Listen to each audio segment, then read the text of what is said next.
Hi hello guys welcome back to Aadya colourful. ನಾನು Suma friends. ಇವತ್ತಿನ ವಿಡಿಯೋದಲ್ಲಿ ಒಂದು ಕೇಕ್ ರೆಸಿಪಿನ ನಿಮ್ಮ ಜೊತೆ ಶೇರ್ ಮಾಡ್ಕೊಳ್ತಾ ಇದ್ದೀನಿ. ಕೇವಲ 30 ನಿಮಿಷದಲ್ಲಿ ರುಚಿಯಾದ ಕೇಕ್ನ ತಯಾರಿಸಿ ತಿಂದರೆ ಈ ರುಚಿನ ನೀವು ಖಂಡಿತವಾಗ್ಲೂ ಮರೆಯೋದಿಲ್ಲ. ತುಂಬಾನೇ ಟೇಸ್ಟಿಯಾಗಿರುವಂತಹ ಒಂದು ದಿಢೀರಾಗಿ ಮಾಡ್ಕೊಳ್ಳುವಂತಹ ರುಚಿಯಾದ ಕೇಕು. ಇದಕ್ಕೆ ಓವನ್ನ ಉಪಯೋಗಿಸ್ದಲೇ ಮಾಡ್ತಿರೋವಂತಹದ್ದು. ತುಂಬಾನೇ ಈಸಿಯಾಗಿ ಮಾಡ್ಕೋಬಹುದು. ಸೊ ಈ ಒಂದು ಕೇಕನ್ನು ತಯಾರಿಸೋದಕ್ಕೆ ಮೊದಲನೇದಾಗಿ ನಾನು ಒಂದು ಮಿಕ್ಸಿಂಗ್ ಬೌಲ್ ತಗೊಂಡಿದ್ದೀನಿ. ಸೊ ಬೌಲಿಗೆ 2 ಕಪ್ಪು ಹಾಲನ್ನು ಹಾಕ್ಕೊಳ್ತಾ ಇದ್ದೀನಿ. ಕಾಯಿಸಿ ತಣ್ಣಗಾಗಿರುವಂಥ ಹಾಲನ್ನು ಉಪಯೋಗಿಸ್ತಾ ಇದ್ದೀನಿ ಇಲ್ಲಿ. ಜಾಸ್ತಿ ಬಿಸಿ ಇರಬಾರ್ದು, ಸ್ವಲ್ಪ ಬೆಚ್ಚಗಿದ್ರು ಓಕೆ, ಏನೂ ತೊಂದರೆ ಇಲ್ಲ. ಇಲ್ಲ ಪೂರ್ತಿ ತಣ್ಣಗಿದ್ರೂ ಪರವಾಗಿಲ್ಲ. ಓಕೆ, 2 ಕಪ್ಪು ಹಾಲನ್ನು ಇದಕ್ಕೆ ಹಾಕ್ಕೊಳ್ಳೋಣ. ತುಂಬಾನೇ ಈಸಿಯಾಗಿ ಮಾಡ್ಕೋಬಹುದು. ನ್ಯೂ ಇಯರ್ ಬರ್ತಾ ಇದೆ, ಸೊ ಯಾವುದೇ ಬರ್ತ್ಡೇಗೆ ಬೇಕು ಅಂದರೂ ಕೂಡ ನೀವು ಮನೆಯಲ್ಲಿ ದಿಢೀರಾಗಿ ಮಾಡ್ಕೊಳ್ಳುವಂತಹ ಒಂದು ರುಚಿಯಾದ ಕೇಕ್ ರೆಸಿಪಿ ಇದು. ಸೊ ಖಂಡಿತವಾಗ್ಲೂ ಈ ಕೇಕನ್ನು ಒಂದ್ಸಲ ತಯಾರಿಸಿ ಹೇಗೆ ಬಂತು ಅಂತ ತಪ್ಪದೆ ಕಾಮೆಂಟ್ ಸೆಕ್ಷನಲ್ಲಿ ತಿಳಿಸಿ. ಓಕೆ, ಸೊ ಇವಾಗ 2 ಕಪ್ ಹಾಲನ್ನು ಹಾಕ್ಕೊಂಡಿದ್ದೀನಿ. ಅದಕ್ಕೆ 1 ಕಪ್ ಸಕ್ಕರೆಯನ್ನು ಉಪಯೋಗಿಸ್ಕೊಳ್ತಾ ಇದ್ದೀನಿ. ಇಲ್ಲಿ 1 ಕಪ್ ಸಕ್ಕರೆನ ನಾವು ಈ ಹಾಲಿಗೆ ಮಿಕ್ಸ್ ಮಾಡ್ಕೊಳ್ಳೋಣ. ಸೊ ಫ್ರೆಂಡ್ಸ್, ನೀವು ಯಾರಾದ್ರೂ ಫಸ್ಟ್ ಟೈಮ್ ನನ್ನ ಚಾನಲ್ಗೆ ವಿಸಿಟ್ ಮಾಡಿದರೆ ಪ್ಲೀಸ್ ನನ್ನ ಚಾನಲ್ನ ಸಬ್ಸ್ಕ್ರೈಬ್ ಮಾಡ್ಕೊಳ್ಳಿ ಫ್ರೆಂಡ್ಸ್. ಹಾಗೆ ಲೈಕ್ ಮಾಡಿ ಮತ್ತು ಹೆಚ್ಚು ಶೇರ್ ಮಾಡಿ. ಓಕೆ, ಸೊ ನನ್ನ ಇನ್ನೊಂದು ರೆಸಿಪಿ ಕೂಡ ನಾನು ಶೇರ್ ಮಾಡಿದ್ದೀನಿ, ರವಾ ಕೇಕು. ಸೊ ಅದು ಕೂಡ ಸೂಪರಾಗಿ ಬರುತ್ತೆ. ಅದು ಕೂಡ ನೀವು ನಿಮಗೆ ಬೇಕು ಅಂತಂದರೆ ಖಂಡಿತ ನೀವು ಅದನ್ನು ನ್ಯೂ ಇಯರ್ಗೆ ತಯಾರಿಸ್ಕೋಬೋದು. ರುಚಿಯಾಗಿರುವಂತಹ ಕೇವಲ 1 ಕಪ್ ರವೆಯಿಂದ ತಯಾರಿಸುವಂತಹ ರುಚಿಯಾದ ಕೇಕು. ಸೊ ಅದನ್ನು ಕೂಡ ಒಂದ್ಸಲ ನೋಡಿ, ಇಷ್ಟ ಆದರೆ ಆ ರೀತಿ ಕೂಡ ಕೇಕನ್ನು ತಯಾರಿಸ್ಕೋಬೋದು. ಈಗ ನೋಡಿ, ಇದಕ್ಕೆ ಅರ್ಧ ಕಪ್ಪು ನಾನಿಲ್ಲಿ ಅಡುಗೆ ಎಣ್ಣೆಯನ್ನು ಹಾಕ್ಕೊಳ್ತಾ ಇದ್ದೀನಿ. ಅಡುಗೆ ಎಣ್ಣೆ ಅಥವಾ ತುಪ್ಪ ಅಥವಾ ದಾಲ್ಡಾ ಯಾವುದನ್ನು ಬೇಕಿದ್ರೂ ಹಾಕ್ಕೊಳ್ಬೋದು. ಸೊ ಈಗ ಅರ್ಧ ಕಪ್, ಅದೇ ಕಪ್ಪಿನ ಅಳತೆಯಲ್ಲಿ ಅರ್ಧ ಕಪ್ ಎಣ್ಣೆಯನ್ನು ಹಾಕಿ ನಂತರ ಮಿಕ್ಸ್ ಮಾಡ್ಕೊಳ್ತಾ ಇದ್ದೀನಿ. ಇದನ್ನು ಚೆನ್ನಾಗಿ ನೋಡಿ, ಈ ರೀತಿ ಮಿಕ್ಸ್ ಮಾಡ್ಕೊಳ್ತೀವಿ. 30 ನಿಮಿಷದಲ್ಲಿ ರುಚಿಯಾದ ಕೇಕ್ನ ತಯಾರಿಸಿ ಒಮ್ಮೆ ತಿಂದರೆ ಮತ್ತೆ ಮತ್ತೆ ತಿನ್ನಬೇಕು ಅನಿಸುತ್ತೆ. ಈ ರುಚಿ ಖಂಡಿತ ಮರೆಯಲ್ಲ. ತುಂಬಾನೇ ಈಸಿಯಾಗಿ ಆಗುವಂಥ ಒಂದು ಸೂಜಿ ಕೇಕ್ ರೆಸಿಪಿ ಇದು. ಸೊ ಈಗ ನೋಡಿ, ಅದೇ ಕಪ್ಪಿನ ಅಳತೆಯಲ್ಲಿ ಅರ್ಧ ಕಪ್ ಆಗುವಷ್ಟು ಮೊಸರು ಹಾಕ್ಕೊಳ್ತಾ ಇದ್ದೀನಿ. ಮೊಸರನ್ನ ಹಾಕಿದ ನಂತರ ನೀಟಾಗಿ ಇದನ್ನು ಒಂದ್ಸಲ ಚೆನ್ನಾಗಿ ಮಿಕ್ಸ್ ಮಾಡ್ಕೊಳ್ಳೋಣ. ಈ ರೀತಿಯಾಗಿ ನಾನು ಮಿಕ್ಸ್ ಮಾಡ್ಕೊಂಡಿದ್ದೀನಿ. ಮಿಕ್ಸ್ ಮಾಡಿದ ನಂತರ ಇವಾಗ ನೀಟಾಗಿ ಮಿಕ್ಸ್ ಆಗಿದೆ. ಇವಾಗ ಇದಕ್ಕೆ ಒಂದು ಸ್ಟೈನರ್ನ ತಗೊಳ್ಳೋಣ ಫಸ್ಟಿಗೆ. ಅದಕ್ಕೆ ಇವಾಗ ನಾನು ಮೈದಾ ಹಿಟ್ಟನ್ನು ಹಾಕ್ಕೊಳ್ತಾ ಇದ್ದೀನಿ. ಸೊ ಮೈದಾ ಹಿಟ್ಟಲ್ಲಿ ಈ ಕೇಕನ್ನು ತಯಾರಿಸೋ ವಿಧಾನ ತಿಳಿಸ್ಕೊಡ್ತಾ ಇದ್ದೀನಿ. ಬೇಡ ಅನ್ನೋದಾದರೆ ಖಂಡಿತವಾಗ್ಲೂ ನೀವು ಗೋಧಿ ಹಿಟ್ಟಲ್ಲೂ ಕೂಡ ಮಾಡ್ಕೊಳ್ಬೋದು ಫ್ರೆಂಡ್ಸ್. ಓಕೆ, ಸೊ ಅದರಲ್ಲೂ ಕೂಡ ತಯಾರಿಸ್ಕೋಬೋದು. ಮೈದಾ ಹಿಟ್ಟು ಬೇಡ ನಮಗೆ ಅನ್ನೋರು. ಸೊ ಮತ್ತೆ ಇನ್ನೊಂದು ಕಪ್ಪು ಹಿಟ್ಟನ್ನು ಹಾಕ್ಕೊಳ್ತಾ ಇದ್ದೀನಿ. ಇವಾಗ ನೋಡಿ, 2 ಕಪ್ಪು ಹಿಟ್ಟನ್ನು ಹಾಕ್ಕೊಂಡು ನಾನು ಇವಾಗ ಅದನ್ನು ಸ್ಟೈನರ್ ಮಾಡ್ಕೊಂಡಿದ್ದೀನಿ. ಅದಾದ ನಂತರ ಇದಕ್ಕೆ ನಾವು 1 ಕಪ್ ಆಗುವಷ್ಟು, ಜಾಸ್ತಿ ಇದ್ದರೆ, ಇಲ್ಲಾಂದರೆ ಅರ್ಧ ಕಪ್ ಕೂಡ ಉಪಯೋಗಿಸ್ಕೋಬೋದು. ನೀವು ಜಾಸ್ತಿ ಬೇಕು ನಮಗೆ ಫ್ಲೇವರು ಅನ್ನೋದಾದರೆ 1 ಕಪ್ ಉಪಯೋಗಿಸಿ. ಇಲ್ಲ ಅಂದರೆ ಅರ್ಧ cup custard powder, fruit custard powder ಬರುತ್ತಲ್ಲ, ಸೊ ಅದನ್ನು ಹಾಕ್ಕೊಳ್ಳಿ. ಒಂದು ಒಳ್ಳೆ ಟೇಸ್ಟ್ ಕೊಡುತ್ತೆ ಫ್ರೆಂಡ್ಸ್. ಖಂಡಿತವಾಗ್ಲೂ ತುಂಬಾ ಒಳ್ಳೆ ಟೇಸ್ಟ್ ಇರುತ್ತೆ. ಒಂದ್ಸಲ ತಯಾರಿಸಿ. ಕಸ್ಟರ್ಡ್ ಪೌಡರ್ನ ಹಾಕ್ಕೊಂಡಿದ್ದೀನಿ ಅರ್ಧ ಕಪ್ ಆಗುವಷ್ಟು. ಓಕೆ, ಸೊ ಅದಾದ ನಂತರ ಇದಕ್ಕೆ ಬೇಕಿಂಗ್ ಪೌಡರ್ನ ಹಾಕ್ಕೊಳ್ಳೋಣ. ಬೇಕಿಂಗ್ ಪೌಡರೇ ಬೇರೆ ಇರುತ್ತೆ, ಬೇಕಿಂಗ್ ಸೋಡಾನೇ ಬೇರೆ ಇರುತ್ತೆ ಫ್ರೆಂಡ್ಸ್. ಓಕೆ, ಇದು ಬೇಕಿಂಗ್ ಪೌಡರ್ ನಾನು ಹಾಕ್ಕೊಳ್ತಾ ಇರೋದು. ಬೇಕಿಂಗ್ ಪೌಡರ್ ಕೇಕ್ ಎಲ್ಲ, ಬ್ರೆಡ್ಡು ಕೇಕು ಎಲ್ಲ ತಯಾರಿಸೋದಕ್ಕೆ ಅದು ಉಪಯೋಗಿಸ್ತೀವಿ. ಬೇಕಿಂಗ್ ಸೋಡಾ ಅಡುಗೆಗೆ ಉಪಯೋಗಿಸ್ತೀವಿ. ನಾವು ದೋಸೆ ಇಡ್ಲಿ ಮಾಡೋದಕ್ಕೆ ಉಪಯೋಗಿಸ್ತೀವಲ್ಲ ಅದು. ಓಕೆ, ಬೇಕಿಂಗ್ ಪೌಡರ್ 1 ಸ್ಪೂನ್ ಆಗುವಷ್ಟು ಹಾಕ್ಕೊಂಡಿದ್ದೀನಿ.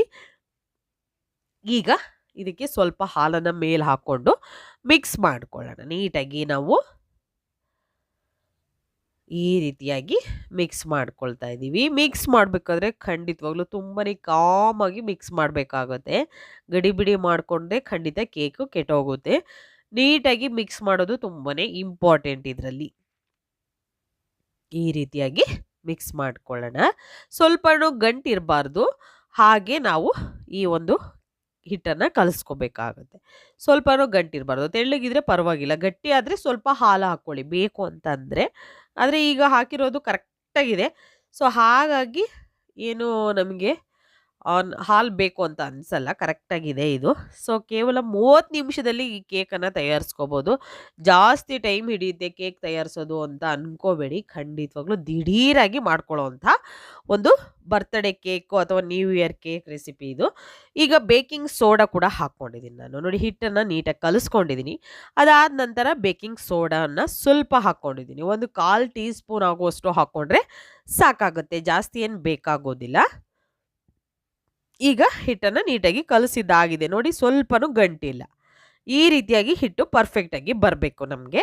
ಸೊ ಈಗ ಒಂದು ಕೇಕ್ ಮೌಲ್ಡ್ ತೊಗೊಂಡಿದ್ದೀನಿ. ಇದಕ್ಕೆ ಸ್ವಲ್ಪ ಎಣ್ಣೆಯನ್ನು ಗ್ರೀಸ್ ಮಾಡ್ಕೊಳ್ಳೋಣ. ಈ ರೀತಿ ಹಚ್ಕೊಳ್ಳೋಣ ನಾವು ಪೂರ್ತಿಯಾಗಿ ಸೈಡಲ್ಲಿ ಎಲ್ಲದು ಕೂಡ, ಬೇಸಲ್ಲೂ ಮತ್ತು ಸೈಡಲ್ಲೆಲ್ಲ. ನೋಡಿ, ಈ ರೀತಿ ಬ್ರಷ್ ಇದ್ದರೆ ಬ್ರಷಲ್ಲಿ ಹಚ್ಚಿ, ಇಲ್ಲಾಂದರೆ ಕೈಯಲ್ಲೂ ಕೂಡ ಹಚ್ಕೋಬೋದು, ಏನು ತೊಂದರೆ ಇಲ್ಲ. ನಂತರ ಬಟರ್ ಪೇಪರ್ನ ತಗೊಳ್ತಾ ಇದ್ದೀನಿ ಇಲ್ಲಿ. ಸೊ ಬಟರ್ ಪೇಪರ್ ಇದ್ದರೆ ಉಪಯೋಗಿಸಿ ಫ್ರೆಂಡ್ಸ್. ಇಲ್ಲ ಅನ್ನೋದಾದರೆ ಅದಕ್ಕೆ ಈಗ ಎಣ್ಣೆ ಎಲ್ಲ ಗ್ರೀಸ್ ಮಾಡಿದ ನಂತರ ಸ್ವಲ್ಪ ಮೈದಾ ಹಿಟ್ಟನ್ನು 1 ಸ್ಪೂನ್ ಆಗುವಷ್ಟು ಹಾಕಿ ಅದನ್ನು ಸ್ಪ್ರೆಡ್ ಮಾಡಿದ್ರೆ ಸಾಕು. ಒಂದು ಕೋಟೆಡ್ ಆಗಿ ಬರುತ್ತೆ, ನಮಗೆ ರೆಡಿ ಆಗುತ್ತೆ. ಅದಾದ ನಂತರ ನೋಡಿ, ಈಗ ಬಟರ್ ಪೇಪರ್ ಹಾಕ್ಕೊಂಡಿದ್ದೀನಿ ನಾನು. ಬಟರ್ ಪೇಪರ್ ಹಾಕಿದ ನಂತರ ಅದ್ರ ಮೇಲೆ ಸ್ವಲ್ಪ ಎಣ್ಣೆಯನ್ನು ಗ್ರೀಸ್ ಮಾಡ್ಕೊಂಡಿದ್ದೀನಿ. ಅದಾದ ನಂತರ ಇವಾಗ ಹಿಟ್ಟನ್ನು ಇದರಲ್ಲಿ ಟ್ರಾನ್ಸ್ಫರ್ ಮಾಡ್ಕೊಳ್ಳೋಣ. ಈ ರೀತಿಯಾಗಿ ಟ್ರಾನ್ಸ್ಫರ್ ಮಾಡ್ಕೊಂಡಿದ್ದೀನಿ. ಸೊ ಈಗ ಎಲ್ಲದನ್ನು ಕೂಡ ಹಾಕಿದ ನಂತರ ಇವಾಗ ನಾವು ಇದನ್ನು ಟ್ಯಾಪ್ ಮಾಡ್ಕೋಬೇಕಾಗುತ್ತೆ 1-2 ಸಲ. ಒಳಗಡೆ ಬಬಲ್ಸ್ ಇದ್ದರೆ ಕ್ಲಿಯರ್ ಆಗುತ್ತೆ ಅಂತ ಹೇಳಿ ಅದನ್ನು ಟ್ಯಾಪ್ ಮಾಡಿಕೊಂಡು ನಾವು ರೆಡಿ ಮಾಡಿ ಇಟ್ಕೊಳ್ಳೋಣ. ಓಕೆ, ಈಗ ನಾನು ಒಂದು ಪ್ಯಾನ್ ತೊಗೊಂಡಿದ್ದೀನಿ. ಸೊ ನೋಡ್ಬೋದು ನೀವು, ಕಡಾಯಿ ಅಂತ ಹೇಳ್ತೀವಲ್ಲ ಅದು. ಅದಕ್ಕೆ ಸ್ವಲ್ಪ ಉಪ್ಪನ್ನು ಹಾಕ್ಕೊಳ್ತಾ ಇದ್ದೀನಿ ಇಲ್ಲಿ. ಪುಡಿ ಉಪ್ಪನ್ನು ಹಾಕ್ಕೊಳ್ಬೇಕಾಗುತ್ತೆ. ಪುಡಿ ಉಪ್ಪು ಹಾಕಿ ಈ ರೀತಿ ನಾವು ಸ್ಪ್ರೆಡ್ ಮಾಡ್ಕೊಳ್ಳೋಣ. ಪುಡಿ ಉಪ್ಪು ಬೇಕು ಅಂದರೂ ಹಾಕ್ಕೊಳ್ಬೋದು, ಅಥವಾ ಮರಳು ಇದ್ದರೆ ಮರಳು ಕೂಡ ಹಾಕ್ಕೊಳ್ಬೋದು, ಏನು ತೊಂದರೆ ಇಲ್ಲ. ಈಗ ಉಪ್ಪನ್ನು ಹಾಕಿದ ನಂತರ ಇವಾಗ ನಾವು ಒಂದು ಸ್ಟ್ಯಾಂಡನ್ನು ಇಟ್ಕೊಳ್ಳೋಣ. ಇದರೊಳಗೆ ಸ್ಟ್ಯಾಂಡ್ ಇಟ್ಬಿಟ್ಟು ಇದ್ರ ಮೇಲೆ ಒಂದು ಮುಚ್ಚಳವನ್ನು ಮುಚ್ಚಬೇಕಾಗುತ್ತೆ. ಮುಚ್ಚಿ ನಾವು ಇದನ್ನು ಫ್ರೀ ಹೀಟ್ ಮಾಡ್ಕೋಬೇಕಾಗುತ್ತೆ. ಫ್ರೀ ಹೀಟಾಗಿ ನಾವು ಒಂದು 5 ನಿಮಿಷ ತೊಗೊಂಡ್ರೆ ಸಾಕು. ಇದನ್ನು ಸ್ಟವ್ ಆನ್ ಮಾಡಿಬಿಟ್ಟು 5 ನಿಮಿಷ ಮುಚ್ಚಿ ಅದು ಬಿಸಿ ಆಗಲಿ ಅಂತ ಹಾಗೆ ಇದನ್ನು ಬಿಟ್ಟು, ಅದಾದ ನಂತರ ನೋಡಿ, ಇವಾಗ ನಾನು ಕೇಕ್ ಮಾಡೋದಕ್ಕೆ ಕೇಕ್ ಮೌಲ್ಡನ್ನು ಅದರೊಳಗೆ ಇಟ್ಟು ಸುಮಾರು ಒಂದು 40 ನಿಮಿಷ ಬೇಕಾಗುತ್ತೆ. ಓಕೆ, ರೆಡಿ ಮಾಡ್ಕೊಳ್ಳೋದಕ್ಕೆ ಒಂದು 1/4 ಗಂಟೆ ಅಂದರೂ ಕೂಡ, ಬೇಯಿಸೋಕ್ಕೆ ಒಂದು 40 ನಿಮಿಷ ಅಂತೂ ಬೇಕೇ ಬೇಕಾಗುತ್ತೆ ಫ್ರೆಂಡ್ಸ್. 40 ನಿಮಿಷ ಇದನ್ನು ಚೆನ್ನಾಗಿ ಬೇಕ್ ಮಾಡಬೇಕು. ಅದಾದ ನಂತರ ನೋಡಿ, ಈಗ ಒಂದು ಟೂತ್ ಪಿಕ್ ತಗೊಂಡನ, ಅದರಲ್ಲಿ ಈ ಥರ ನಾವು ಆಗಿದೆಯಾ ಇಲ್ವೋ, ಇದು ಬೆಂದಿದೆಯಾ ಇಲ್ವೋ ಅಂತ ನೋಡ್ಕೊಳ್ಳೋದಕ್ಕೆ. ನೋಡಿ, ಅಂಟ್ತಾ ಇಲ್ಲ, ಸ್ವಲ್ಪನೂ ಇಲ್ಲ. ಸ್ವಲ್ಪ ಏನಾದರೂ ಅಂಟ್ಕೊಳ್ತಾ ಇದೆ ಅನ್ನೋದಾದರೆ ಇನ್ನೂ ಬೇಯಬೇಕದು ಅಂತ. ಆವಾಗ ಈಗ ಮತ್ತೆ ನಾನು ಇದಾಗಿದೆ, ಸೊ ಅದನ್ನು ತಣ್ಣಗಾಗೋದಕ್ಕೆ ಬಿಟ್ಟಿದ್ದೆ. ತಣ್ಣಗಾದ ನಂತರ ಇವಾಗ ಸೈಡಲ್ಲಿ ಸ್ವಲ್ಪ ಚಾಕುವಿನ ಸಹಾಯದಿಂದ ಇದನ್ನು ಬಿಡಿಸ್ಕೊಳ್ಳೋಣ ಫಸ್ಟಿಗೆ. ನೋಡಿ, ಈ ರೀತಿ ಬಿಡಿಸಿ ಆದ ನಂತರ ಒಂದು ತಟ್ಟೆಗೆ ನಾವು ಇದನ್ನು ಸರ್ವ್ ಮಾಡ್ಕೊಳ್ಳೋಣ.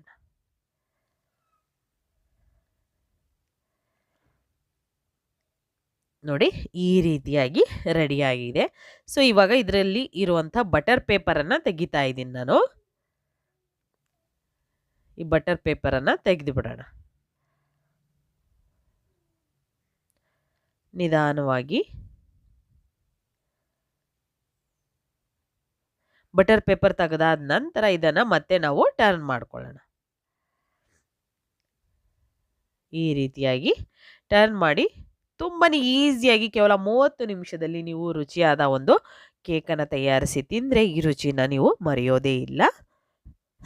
ಇವಾಗ ನಾವು ಇದನ್ನು ಕಟ್ ಮಾಡ್ಕೊಳ್ಳೋಣ. ಸೊ ನಿಮಗೆ ಯಾವ ಶೇಪಲ್ಲಿ ಬೇಕೋ ಆ ಶೇಪಲ್ಲಿ ನೀವು ಕಟ್ ಮಾಡ್ಕೋಬೋದು. ಇದ್ರ ಮೇಲೆ ಮತ್ತೆ ಕ್ರೀಮನ್ನು ಹಾಕ್ಕೊಂಡು ನೀವು ಬರ್ತ್ಡೇಗೆ ಕೂಡ ಉಪಯೋಗಿಸ್ಬೋದು, ಅಥವಾ ನ್ಯೂ ಇಯರ್ಗೂ ಕೂಡ ಉಪಯೋಗಿಸ್ಬೋದು. ಸೊ ನಾನು ಈಗ 4 ಪೀಸಾಗಿ ಇದನ್ನು ಮಾಡ್ಕೊಳ್ತಾ ಇದ್ದೀನಿ.